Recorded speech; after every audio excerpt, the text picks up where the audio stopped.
Tema današnjeg izlaganja jest vrsarska grofovija, jedan pravno-povijesni i arhivski fenomen koji je do sada izrazito malo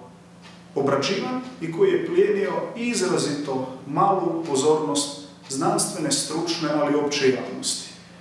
Vrsarska grofovija je jedan specifični državotvorni, državnopravni element koji je na Istarskom poluotoku postojao negdje od ranog srednjeg vijeka pa do 1778. godine u kontinuitetu i kojega prati i jedan kontinuirani, stabilan razvoj državnih institucija.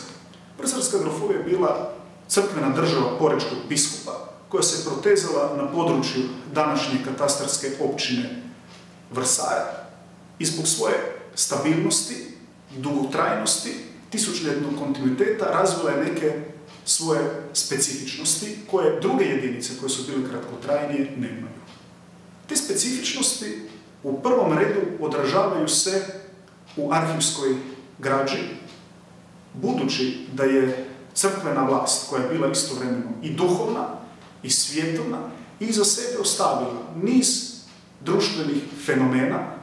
pravnih instituta koje ne susrećemo nigdje drugdje. Jasno, korisno je primijetiti da je vrsarska grofovija bila samostalna država srednjovjekovnog tipa, okružena sa svih strana mletačkim imanjima i kao takva egzistirala u jednom specifičnom kontekstu, posebice s obzirom na svoju nevelikost. Ta činjenica odražava se i u arhivskoj građi. Kako kroz one dokumente koji bilježe sporove te male vrsarske grofovije s nizom fizičkih i pravnih osoba, tako i kroz specifičan kontekst njezinog postojanja u okvirima sasvim osobitih okolnosti, strateških,